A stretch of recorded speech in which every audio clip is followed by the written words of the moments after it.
जब 2024 का रिजल्ट आया यूपीएससी का, मेरा नहीं हुआ उसमें।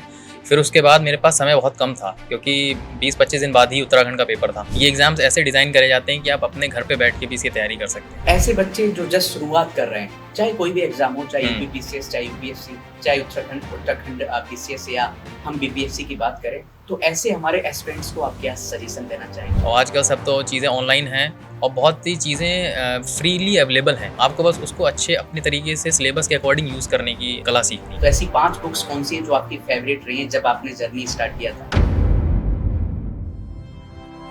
स्टडी IQ पीसेस, आपका सिलेक्शन हमारा मिशन। साथियों नमस्कार, मेरा नाम है योगेंद्र कुमार और आज हम लोग बात करेंगे उत्तराखंड पीसीएस के बारे में। दोस्तों, सिविल सर्विसेज में आप सिलेक्शन लेना चाहते हैं तो बहुत सी एक अच्छी प्लानिंग होनी चाहिए और एक अच्छी स्ट्रेटेजी होनी चाहिए और एक अच्छा गाइडेंस होना चाहिए। और सबसे बड़ी बात है कि आज हमारे साथ एक ऐसी पर्सनालिटी है जिन्होंने इस एग्जाम को पहले अटेम्प्ट में क्रैक किया है और उत्तराखंड पीसीएस में 7th रैंक अचीव किया है और एसडीएम की पोस्ट मिली है। तो आज हम इनसे सीखेंगे कि इस एग्जाम को हम कैसे क्रैक कर सकते हैं, इस एग्जाम में क्या क्या दिक्कतें आती हैं, क्या क्या समस्या होती है और उन समस्याओं को हम हैंडल कैसे करें। तो आज स्वागत करते हैं विरल शर्मा सर को। सर बहुत बहुत स्वागत है आपका स्टडी IQ में। थैंक यू सर, धन्यवाद सर मुझे बुलाने के लिए। कैसा लगा आपको सर? बहुत अच्छा लग रहा है सर, परीक्षा उत्तीर्ण होके। चलो बढ़िया है सर। और सबसे बड़ी बात यह है कि सर जैसे आपसे बात हो रही थी कि आपने कई एग्जाम को निकाला है, जैसे 17वां बीपीएससी भी क्रैक किया है और उत्तराखंड में तो 7th रैंक आपकी और एसडीएम मिला है। तो एक साथ इतने एग्जाम को क्रैक करके कैसा लग रहा है आपको? सर मतलब अभी तो सिंक इन करने में ही समय लग गया मुझे, कई घंटे लग गए जब एग्जाम का रिजल्ट आया था। और उसके बाद बीपीएससी में भी सिलेक्शन हो गया, तो मतलब ड्रीम कम ट्रू वाला अभी सिचुएशन चल रही है सर कि सिलेक्शन हो रहे हैं, तो बहुत अच्छा लग रहा है सर। जैसे हम बात करें सर स्टडी IQ का, तो स्टडी IQ ने अलग अलग स्टेट में अलग अलग टीम बनाई है। जैसे उत्तर प्रदेश की एक टीम है, तो बच्चों को पता रहता है कि उत्तर प्रदेश की तैयारी करना है या यूपी पीसीएस की तैयारी करना है तो कैसे कर सकते हैं। ऐसे ही हरियाणा का भी है हमारी टीम, ऐसी बीपीएससी का भी है। लेकिन उत्तराखंड का एक ऐसा नाम होता है जो बच्चों को पता नहीं रहता। मेरे पास बहुत से मैसेज आते हैं कि हम उत्तराखंड की तैयारी कैसे करें। तो आपको उत्तराखंड के एग्जाम के बारे में कैसे पता चला कि इस एग्जाम के मुझे तैयारी करनी है? सर मैं यूपीएससी के अटेम्प्ट्स दे रहा था, तो वहाँ पे मुझे फेलियर्स मिले, तो फिर मैंने सोचा कि मुझे स्टेट पीसीएस के एग्जाम्स देने चाहिए जी। तो क्योंकि मैं उत्तर प्रदेश का रहने वाला हूँ, तो मैंने कहा कि मैं जो भी मेरे उत्तराखंड, उत्तर प्रदेश और बिहार को मैंने टारगेट किया सर। तो वहाँ से मेरा सिलसिला शुरू हुआ कि मैं उत्तराखंड दूंगा, उत्तराखंड पब्लिक सर्विस कमीशन का पेपर दूंगा सर। तो वहाँ से मुझे इसकी जानकारी मिली सर। किसी भी स्टेट पीसीएस के एग्जाम को देते तो सबसे बड़ा जो हर्डल होता है मुझे लगता है प्रीलिम्स होता है। तो उत्तराखंड के प्रीलिम्स को क्रैक करने के लिए आपकी ऐसी स्ट्रेटेजी क्या थी कि इसको आपने पहले अटेम्प्ट में क्रैक किया और एक अच्छी रैंक भी अचीव की? सर उत्तराखंड के लिए क्या किया था मैंने कि जैसे मैं यूपीएससी के लिए जो अपना जनरल जीएस होता है वो मैं पढ़ रहा था, वो मेरे नोट्स थे, मेरे अपने हैंड रिटन नोट्स थे, मैं उनको रिवाइज करता था। लेकिन उत्तराखंड स्पेशल के लिए मैंने जो भी पीवाईक्यूज हैं उत्तराखंड के जो पिछले पूछे गए हैं, वो ऐसा नहीं है कि सिर्फ उत्तराखंड अपर पीसीएस में पूछे गए हैं। इवन जो उनके जो लोअर पीसीएस के भी एग्जाम्स होते हैं उसमें जो उन्होंने उत्तराखंड स्पेशल के जो क्वेश्चन पूछे हैं वो मैंने लगाया, उनको थॉरली लगाया। और उसमें क्या होता है कि पीसीएस क्वेश्चन में भी एप्टीट्यूड लग जाते हैं। अगर आपको आंसर नहीं भी पता है तो आप उसमें कुछ लॉजिक लगा के उसको एलिमिनेट करके भी आंसर तक पहुंच सकते हैं। तो इस टाइप का मैंने कई सारे क्वेश्चन जब पेपर लगाए पीवाईक्यूज, तब मुझे पता चला इस उत्तराखंड में भी ये सब चीज़ें लगती हैं। फिर वहाँ से मैंने उत्तराखंड स्पेशली तैयारी करी। बाकी और जो जनरल हिस्ट्री और ज्योग्राफी, इकोनॉमी, पॉलिटी, वो सर मेरा यूपीएससी का जो नॉलेज था वो काम आया सर। कहने का मतलब है कि उत्तराखंड के एग्जाम में लगभग 150 क्वेश्चंस आते हैं। जी सर। उनमें से लगभग 100 क्वेश्चंस ऐसे होते हैं जो आपने यूपीएससी की तैयारी की है तो किया जा सकता है। जी सर। लगभग 150 में से 50 क्वेश्चन लगभग वो उत्तराखंड के हिस्ट्री, ज्योग्राफी। तो जो हिस्ट्री और ज्योग्राफी जो भी वहाँ का स्पेशल उत्तराखंड स्पेशल है उसको आपने किसी बुक से तो कवर किया होगा? कोई बुक है? नहीं सर, मैंने बुक से नहीं, मुझे क्योंकि मेरे पास सर समय कम था। ये बात है सर 2024 की, जब 2024 का रिजल्ट आया यूपीएससी का, मेरा नहीं हुआ उसमें। फिर उसके बाद मेरे पास समय बहुत कम था, क्योंकि 20-25 दिन बाद ही उत्तराखंड का पेपर था। तो इस वजह से मैंने यूट्यूब पे वीडियो सर्च करी थी सर। तो उसमें मुझे एक उत्तराखंड स्पेशल की 2.5 से 3 घंटे की उन्होंने उसके अंदर बता रखा था हिस्ट्री का बेसिकली और ज्योग्राफी के बारे में। तो मैंने वहाँ से एक मैप लिया मैंने उत्तराखंड का, सादा मैप। वो जो जो जानकारी उन्होंने देते गए मैं मैप में लगता गया, क्योंकि मुझे ऐसा लगता है कि जो पिक्टोग्राफिक मेमोरी होती है वो बहुत ज़्यादा प्रीलिम्स के लिए कारगर होती है, क्योंकि हमारे पास आंसर सामने होता है, बस हमें रिकॉल करना है। तो ऐसे करके मैंने उनके जो भी, जैसे फॉर एग्जांपल मैं आपको देता हूँ कि वहाँ पे जितने बहुत सारे ताल हैं, जी तो कौन सा ताल किस डिस्ट्रिक्ट में है तो वो मैंने कर लिया। ऐसे ही वहाँ पे कई सारे टेम्पल्स हैं जिसको पूछते हैं, तो वो मैंने ऐसे बना लिए। ऐसे करके मैंने वहाँ की जो रिवर्स है मेन, उनके ऐसे माइंड मैप बना लिए, अपने फिगर बना जी लिए। जी। फिर मैं वैसे उससे उससे मैंने जो उत्तराखंड स्पेशल जितने भी टॉपिक थे वो सारे किए थे सर। और वो उसके लिए कोई किताब मैंने नहीं ली थी। हाँ, पीवाईक्यू जो था वो उसके लिए आप कोई भी किताब ले सकते हो जो पीवाईक्यू आती है। बाकी जो थ्योरी पार्ट था वो यूट्यूब की वीडियो से मैंने किया था सर। चलिए बढ़िया। जैसे यूपीएससी का सीसेट बहुत ज्यादा हार्ड होता है, बहुत से लोगों का नहीं निकलता है, तो उत्तराखंड का जो सीसेट था, जो सेकंड पेपर था जी सर। प्रीलिम्स में, वो आपको कैसा लगा? सर यूपीएससी के कंपैरिजन में तो इजी रहता है, जी और इसलिए मुझे बहुत ज़्यादा तकलीफ नहीं हुई, मतलब सीसैट को क्वालिफाई करने के लिए। उसके लिए मैंने अलग से तैयारी भी नहीं करी थी, क्योंकि उसमें हिंदी के पार्ट भी होते हैं, अपठित गद्यांश होता है, जो कि सिंपल ही पूछते हैं वो, क्योंकि उसमें आंसर उसी के अंदर होता है। यूपीएससी जैसे पैसेज नहीं होते हैं जिसमें कि आपको थोड़ा सा एनालिसिस करनी पड़ती है, तो इसलिए मुझे अलग से कुछ तैयारी नहीं करनी पड़ी सर। तो जैसे आपने बताया कि आप तो यूपीएससी की तैयारी कर रहे थे, तो आपके पास अच्छी खासी नॉलेज थी, जी सर। लेकिन कोई फ्रेशर है, बिगनर है, जो आज से तैयारी करना चाहता है, इस एग्जाम को देना चाहता है, यूपीपीसीएस को, तो आप उसको क्या सजेशन देना चाहेंगे प्रीलिम्स के लिए? कौन सी बुक्स उसको फॉलो करना है, कैसे पढ़ाई करना है, थोड़ा उसकी स्ट्रेटेजी बता दीजिए आप।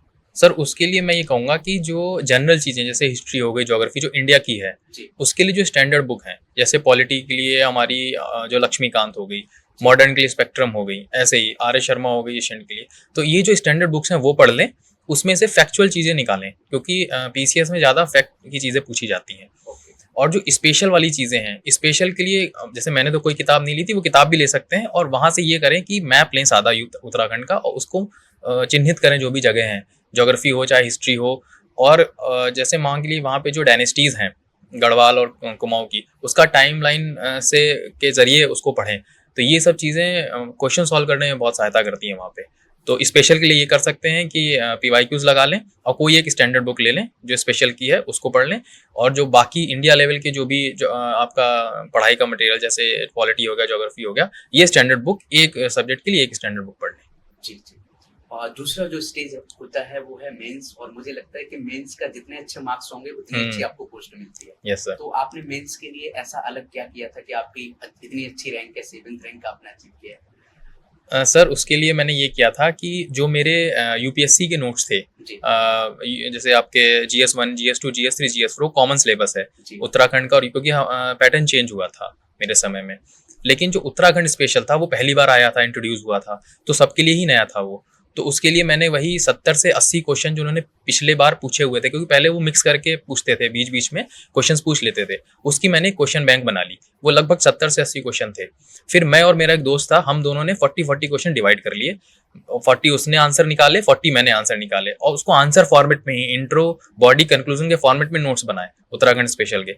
अब क्योंकि सिलेबस चेंज हुआ था, तो कुछ ऐसे टॉपिक थे जो पहले नहीं पूछे गए थे, तो उसके वजह से फॉर एग्जांपल मुझे अभी भी याद है, एक फोक आर्टिस्ट पे क्वेश्चन था, आया भी था एग्जाम में। तो मैंने अपने दोस्त से बोला, मैंने कहा इसमें क्या है कि ये पूछा नहीं गया है, तो ऐसा हो सकता है कि पूछ सकते हैं। तो हमने क्या किया, 5 से 6 जो फेमस, जिनको कोई नेशनल अवार्ड मिला है, उसको हमने पेपर पे लिख लिया 5-6, और एज इट इज वो क्वेश्चन पेपर में आ गया और हमने उसको लिख दिया। तो इस तरीके से मतलब जो उत्तराखंड स्पेशल की है तैयारी करी जा सकती है। उसके लिए आप कोई स्टैंडर्ड बुक भी ले सकते हो, जैसे हमारे पास समय थोड़ा कम था तो हमने पीवाईक्यू से फोकस किया था, और जो सिलेबस में पूछे नहीं गए उनके 1 पेज नोट बना लिए थे, इतना किया था। मुझे एक बात समझ में आ रही है कि आप मेंस को हैंडल करना चाहते हैं तो सिलेबस के अकॉर्डिंग हाँ नोट्स बना लेने। हाँ तो आप देख लीजिए, सबसे अच्छा एक सजेशन दिया है सर ने कि आप उत्तराखंड स्पेशल को आप करना चाहते हैं तो उसके सिलेबस को देखिए, और सिलेबस वाइज जो उसमें पॉइंट्स दिए उनके नोट्स आप बना लेंगे तो एग्जाम उससे बाहर नहीं आएगा। ये बहुत अच्छी बात है। दूसरा, जैसे आप यूपीपीसीएस की तैयारी भी किए हैं, एग्जाम भी दिए हैं, तो दोनों के जैसे उत्तर प्रदेश का एग्जाम होता है, क्योंकि उत्तर प्रदेश का भी एक स्पेशल पेपर है कि यूपी स्पेशल जिसको बोलते हैं, तो यूपी स्पेशल और उत्तराखंड स्पेशल दोनों के पेपर को कंपेयर किया जाए तो कौन सा आपको टफ लगा और दोनों में क्या अंतर था? सर टफनेस में तो नहीं बोलूंगा, सिमिलर ही था, लेकिन पैटर्न में चेंज है सर। उत्तराखंड में क्या होता है कि 5 क्वेश्चन बहुत वेरी शॉर्ट आंसर के होते हैं, फिर उसके बाद शॉर्ट, फिर लॉन्ग आंसर, 3 फॉर्मेट के क्वेश्चंस होते हैं। यूपी में यूपीएससी जैसा है कि 2 टाइप के ही क्वेश्चंस आते हैं, शॉर्ट एंड लॉन्ग आंसर, तो यही डिफरेंस था, बाकी क्वेश्चन लेवल सिमिलर ही रहता है सर। और सिलेबस भी उनका मोर और लेस उत्तराखंड स्पेशल में जैसे उनकी हिस्ट्री ज्योग्राफी पॉलिटी पूछी जाती है, वैसे यूपी में भी उनका हिस्ट्री ज्योग्राफी पॉलिटी और उत्तर प्रदेश स्पेशल की चीज़ें पूछी जाती हैं। जी, जैसा आपने बताया कि आप यूपीएससी की भी तैयारी करते हैं, यूपी पीसीएस का भी और बीपीएससी और जी। साथ में उत्तराखंड का भी, और आपने 2 एग्जाम में तो सफलता अचीव कर ली है और ये बहुत खुशी की बात है। तो इतने एग्जाम को हैंडल करना, जब कोई स्टूडेंट तैयारी करता है किसी एक एग्जाम की, तो उसे बहुत सा स्ट्रेस भी होता है। Yes. नॉर्मली हो जाता है कि लंबा सफर होता है, तो जब हम लगातार पढ़ाई करते हैं, एक कमरे में बंद होते हैं, तो बहुत सी इश्यूज होते हैं। स्ट्रेस ज्यादा होता है तो मेंटल हेल्थ इश्यूज भी हो जाते हैं। तो इन सभी चीजों को आपने कैसे हैंडल किया? सर इसके लिए क्या था, मैंने रूटीन अपना बहुत अच्छा किया था सर, क्योंकि मैं घर से तैयारी कर रहा था, तो इसमें मेरी माता जी का बहुत योगदान रहा।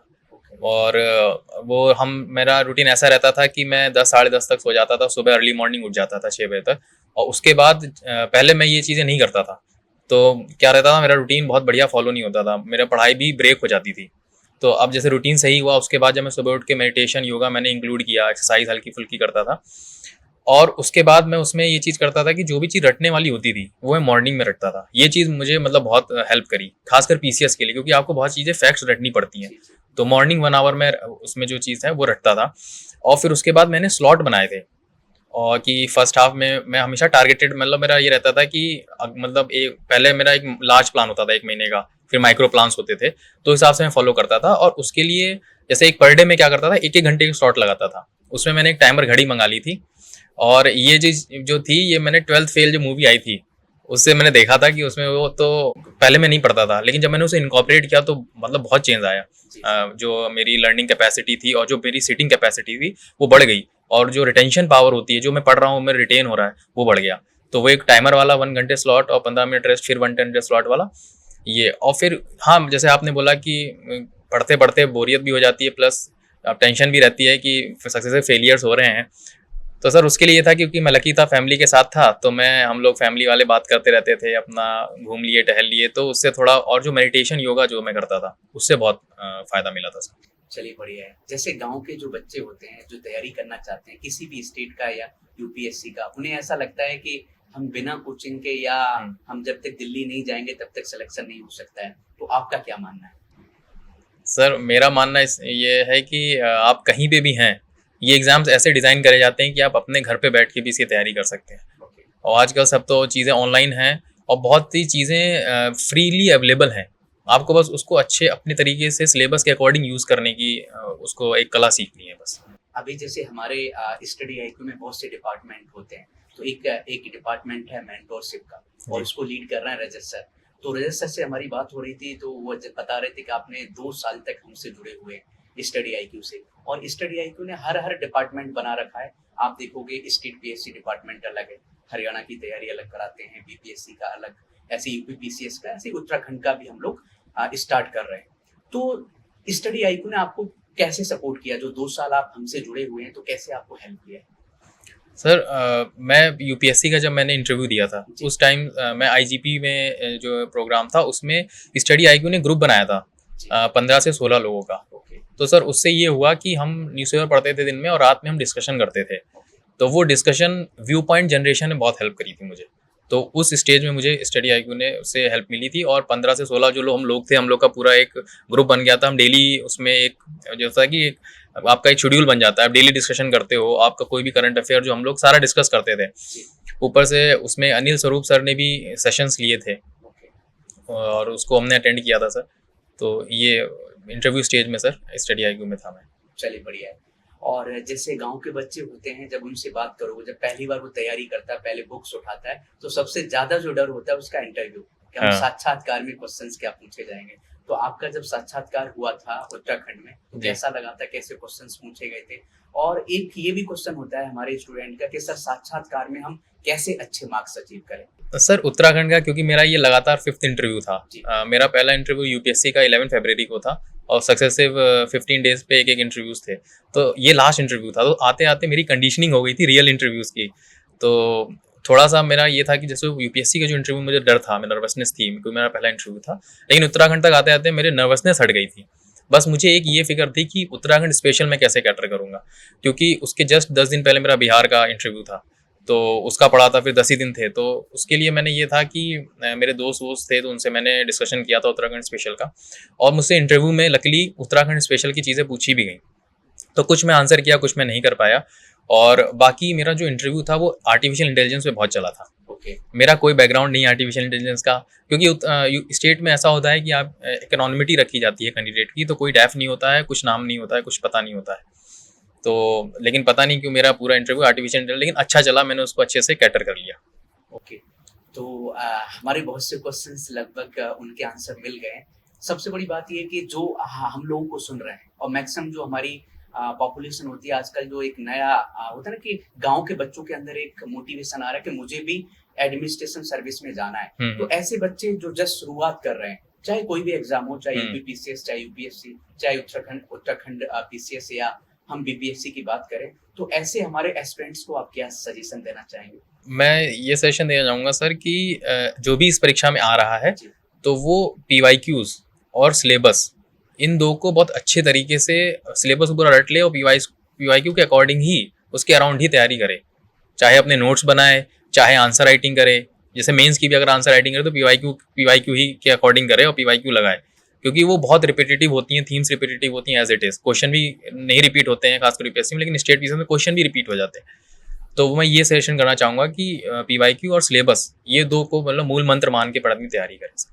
लास्ट में हमारा एक लास्ट क्वेश्चन है सर, कि बहुत से स्टूडेंट मैसेज करते हैं कि सर ऐसी 5 बुक बता दीजिए, हम कोई भी एग्जाम देने जाएं, चाहे यूपीएससी, चाहे यूपीपीसीएस, चाहे बीपीएससी, तो ऐसी 5 बुक्स कौन सी है जो आपकी फेवरेट रही हैं जब आपने जर्नी स्टार्ट किया था सिविल सर्विसेज का? सर अगर पढ़ाई से रिलेटेड सबको ही पता है, मतलब जो अगर आप पर्सनैलिटी डेवलपमेंट की बात करते हैं, तो मैं सर बहुत ज़्यादा तो रीडर मेरे मतलब क्वालिटी, मतलब मेरी वो इंक्लिनेशन नहीं है, लेकिन मैंने एक किताब पढ़ी है sir, the power of subconscious mind. ये जोसेफ मर्फी की बुक है, one of the most read book है वर्ल्ड में, और इसने सर मेरे पे मतलब असर किया लाइफ पे।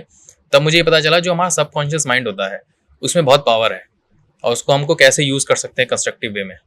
तो ये किताब पढ़नी चाहिए सबको। तो दोस्तों बहुत कुछ सीखने को मिला है, और विरल शर्मा सर ने बहुत से जो क्वेश्चंस होते हैं, जो जेन्युइन डाउट आपके होते हैं कि इसका हमें जवाब मिल जाए तो आपको बहुत सी चीज़ें सही डायरेक्शन मिल सकती है। तो मुझे जो समझ में आया सर से, मैंने भी बहुत कुछ सीखा है कि आप किसी भी एग्जाम की तैयारी करना चाहते हैं तो सबसे बड़ी जो प्लानिंग होती है वो होती है सिलेबस, पाठ्यक्रम को आप समझिए। आप कोई भी एग्जाम देना चाहते हैं, चाहे उत्तराखंड की आप तैयारी कर रहे हैं, चाहे आप बीपीएससी की तैयारी कर रहे हैं, चाहे यूपीपीसीएस की, तो आप सिलेबस को जरूर समझिए और पीवाईक्यूज लगाइए। ये हमारी आज की समरी रही है, और आप इसी को इम्प्लीमेंट करते हैं तो आप भी 100% सक्सेस होंगे। तो आज के लिए इतना काफी। Thank you. जय हिंद, जय भारत। Thank you sir.